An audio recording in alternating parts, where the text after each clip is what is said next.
बोले भगवान श्री कृष्ण की जय, गुरु नानक भगवान की जय। श्रीमद्भागवत महापुराण के 8वें स्कंद के 24वें अध्याय में भगवान के मत्स्य अवतार की कथा आती है।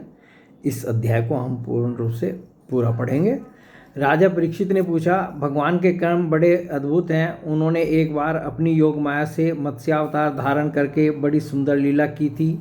मैं उनके उसी आदि अवतार की कथा सुनना चाहता हूँ। भगवान मत्स्य योनि एक तो यूं ही लोक निंदित है, दूसरे तमोगुणी और ऐसे ही है परतंत्रता से युक्त भी है। सर्वशक्तिमान होने पर भी भगवान ने कर्म बंधन में बंधे हुए जीव की तरह यह मत्स्य का रूप क्यों धारण किया।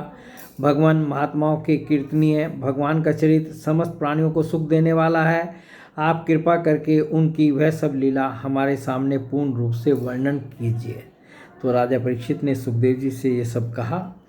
सुत जी कहते हैं, सोनकादि ऋषियों, जब राजा परीक्षित ने भगवान श्री सुखदेव जी से प्रश्न किया तब उन्होंने विष्णु भगवान का वह चरित्र जो उन्होंने मत्स्य अवतार धारण करके किया था वर्णन किया। श्री सुखदेव जी कहते हैं, परीक्षित, यूँ तो भगवान सबके एकमात्र प्रभु हैं, फिर भी वे गौ, ब्राह्मण, देवता, साधु, वेद, धर्म और अर्थ की रक्षा के लिए शरीर धारण किया करते हैं। वे सर्वशक्तिमान प्रभु वायु की तरह नीचे, ऊंचे, छोटे, बड़े सभी प्राणियों में अंतर्यामी रूप से लीला करते रहते हैं, परंतु उन प्राणियों के बुद्धिगत गुणों से वे छोटे, बड़े या ऊंचे नीचे नहीं हो जाते, क्योंकि वे वास्तव में समस्त प्राकृत गुणों से रहित निर्गुण है।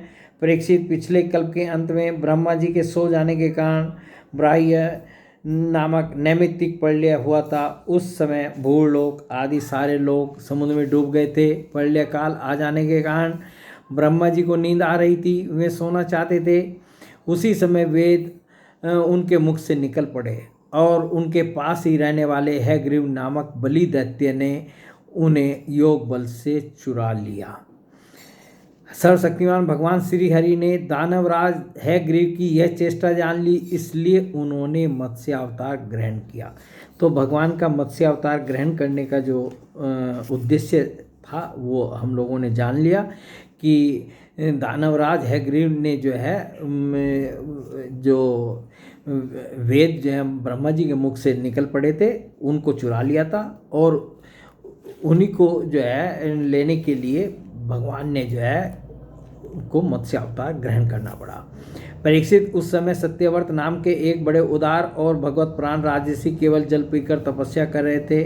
वही सत्यव्रत वर्तमान महाकल में विवस्वान यानी सूर्य के पुत्र श्राद्ध देव के नाम से विख्यात हुए और उन्हें भगवान ने वैवस्वत मनु बना दिया। एक दिन में राजऋषि कृतमाला नदी में जल से तर्पण कर रहे थे। उसी समय उनकी अंजलि के जल में एक छोटी सी मछली आ गई। परीक्षित, द्रविड़ देश के राजा सत्यव्रत ने अपनी अंजलि में आई हुई मछली को जल के साथ ही फिर से नदी में डाल दिया। उस मछली ने बड़ी करुणा के साथ परम दयालु राजा सत्यव्रत से कहा, राजन, आप बड़े दीन दयालु हैं। आप जानते ही हैं कि जल में रहने वाले जंतु अपनी जाति वालों को भी खा डालते हैं। मैं उनके भय से अत्यंत व्याकुल हो रही हूँ।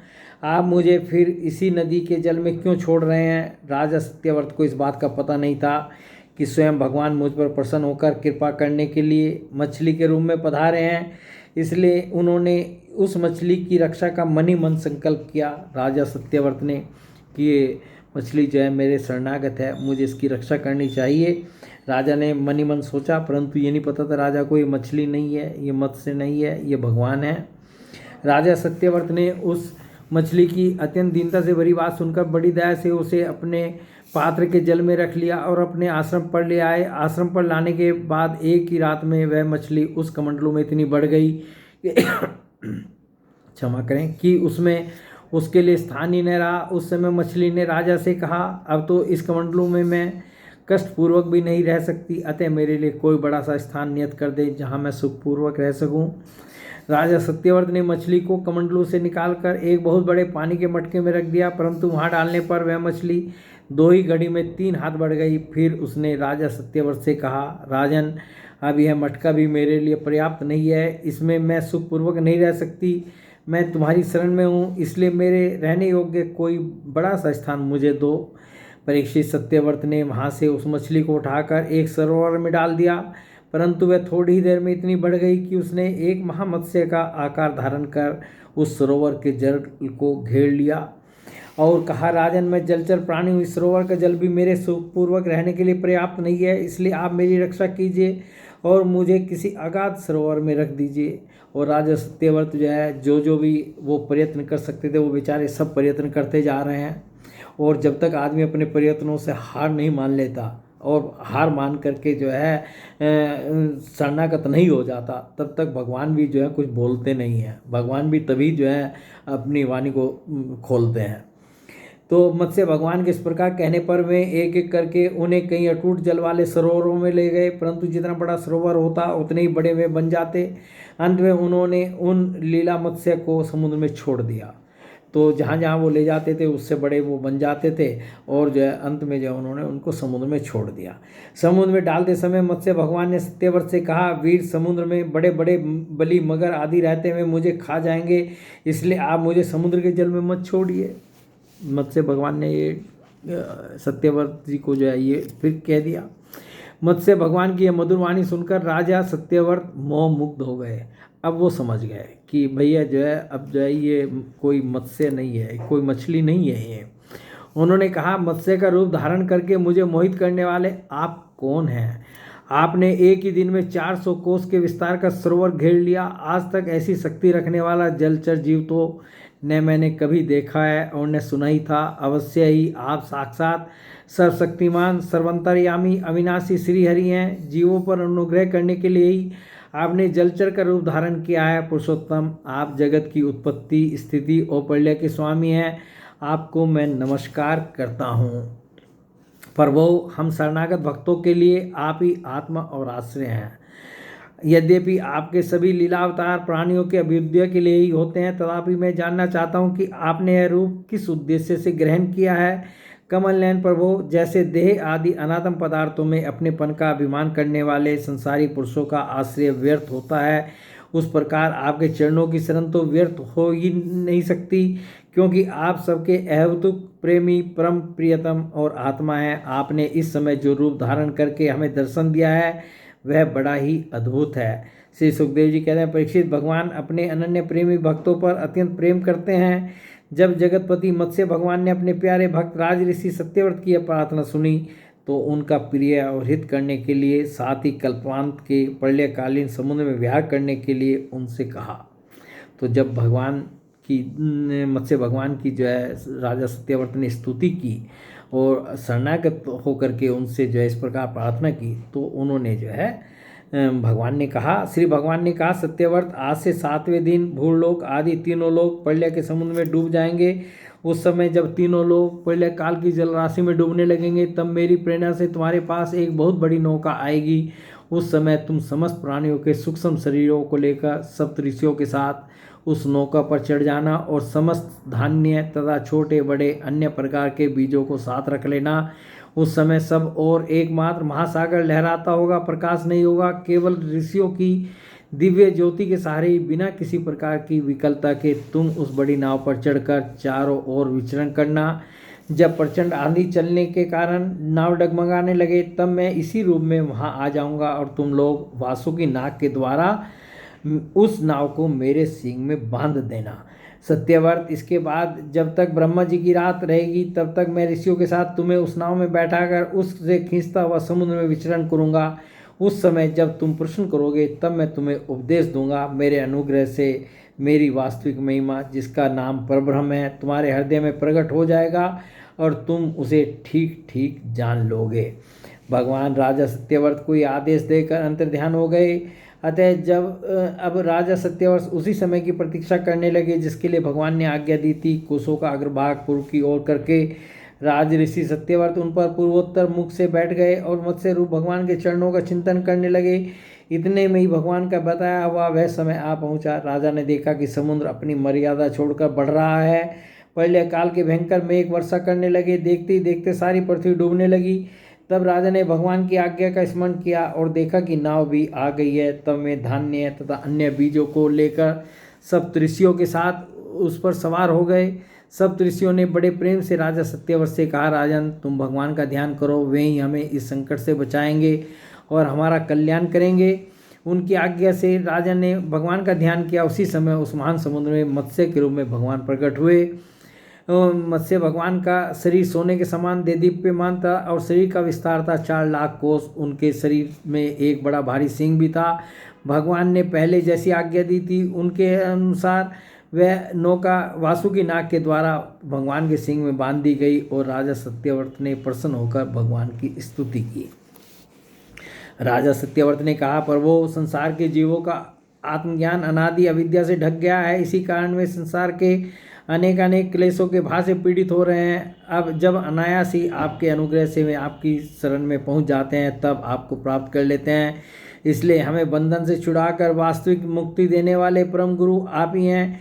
यह जीव अज्ञानी है, अपने ही कर्मों से बंधा हुआ है। वह सुख की इच्छा से दुखप्रद कर्मों का अनुष्ठान करता है, जिनकी सेवा से उसका यह अज्ञान नष्ट हो जाता है। वे ही मेरे परम गुरु, आप मेरे हृदय की गांठ काट दे। जैसे अग्नि में तपाने से सोने चांदी के मल दूर हो जाते हैं और उनका सच्चा स्वरूप निखर आता है, वैसे ही आपकी सेवा से जीव अपने अंतःकरण का अज्ञान रूप मल त्याग देता है और अपने वास्तविक स्वरूप में स्थित हो जाता है। आप सर्वशक्तिमान अविनाशी प्रभु ही हमारे गुरुजनों के भी परम गुरु हैं, अतः आप ही हमारे भी गुरु बने। जितने भी देवता, गुरु और संसार के दूसरे जीव हैं, वे सब यदि स्वतंत्र रूप से एक साथ मिलकर भी कृपा करें तो आपकी कृपा के 10,000वें अंश की भी बराबरी नहीं कर सकते। प्रभु, आप ही सर्वशक्तिमान हैं। मैं आपकी शरण ग्रहण करता हूँ।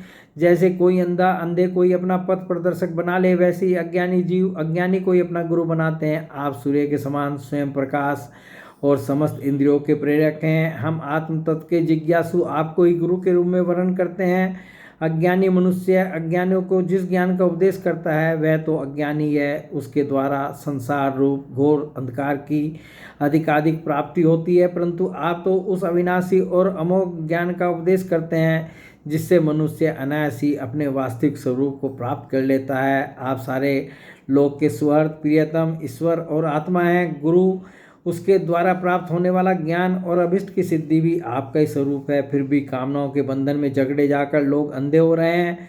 उन्हें इस बात का पता ही नहीं है कि आप उनके हृदय में ही विराजमान हैं। आप देवताओं के भी आराध्य देव, परम पूजनीय परमेश्वर हैं। मैं आपसे ज्ञान प्राप्त करने के लिए आपकी शरण में आया हूँ। भगवान, आप परमार्थ को प्रकाशित करने वाली अपनी वाणी के द्वारा मेरे हृदय की ग्रंथि काट डालिए और अपने स्वरूप को प्रकाशित कीजिए। तो इस प्रकार जो है ये उन्होंने स्तुति की मत्स्य भगवान की। श्री सुखदेव जी कहते हैं, परीक्षित, जब राजा सत्यव्रत ने इस प्रकार प्रार्थना की तब मत्स्य रूपधारी पुरुषोत्तम भगवान ने प्रलय के समुद्र में विहार करते हुए उन्हें आत्म तत्व का उपदेश किया। भगवान ने राज ऋषि सत्यव्रत को अपने स्वरूप के संपूर्ण रहस्य का वर्णन करते हुए ज्ञान, भक्ति और कर्म योग से परिपूर्ण दिव्य पुराण का उपदेश किया, जिसको मत्स्य पुराण कहते हैं। हमारे 18 पुराणों में एक पुराण जो है मत्स्य पुराण भी है, जो कि यहाँ पर जो हम चर्चा पढ़ रहे हैं कि भगवान ने जो है वो जो उपदेश दिया था मत्स्य के रूप में राजा सत्यव्रत को, वो उस पुराण में वर्णित है। मत्स्य पुराण कहते हैं, सत्यव्रत ने ऋषियों के साथ वन में बैठे हुए ही संदेह रहित होकर भगवान के द्वारा उपदिष्ट सनातन ब्रह्म स्वरूप आत्म तत्व का श्रवण किया। इसके बाद जब पिछले प्रलय का अंत हो गया तब और ब्रह्मा जी की नींद टूटी, तब भगवान ने हैग्रीव असुर को मारकर उससे वेद छीन लिए और ब्रह्मा जी को दे दिए। और जो मत्स्य अवतार का जो भगवान का उद्देश्य था वो भगवान ने जो है पूरा किया। हैग्रीव को मार दिया और उससे वेद छीन करके ब्रह्मा जी को दे दिए। भगवान की कृपा से राजा सत्यव्रत ज्ञान और विज्ञान से संयुक्त होकर इस कल में वैवस्वत मनु हुए। अपनी योग माया से मत्स्य रूप धारण करने वाले भगवान विष्णु और राज ऋषि सत्यव्रत का यह संवाद एवं श्रेष्ठ आख्यान सुनकर मनुष्य सब प्रकार के पापों से मुक्त हो जाता है। जो मनुष्य भगवान के इस अवतार का प्रतिदिन कीर्तन करता है उसके सारे संकल्प सिद्ध हो जाते हैं और उसे परम गति की प्राप्ति होती है। प्रलयकालीन समुद्र में जब ब्रह्मा जी सो गए थे, उनकी सृष्टि शक्ति लुप्त हो चुकी थी। उस समय उनके मुख से निकली हुई श्रुतियों को चुराकर हैग्रीव दैत्य पाताल में ले गया था।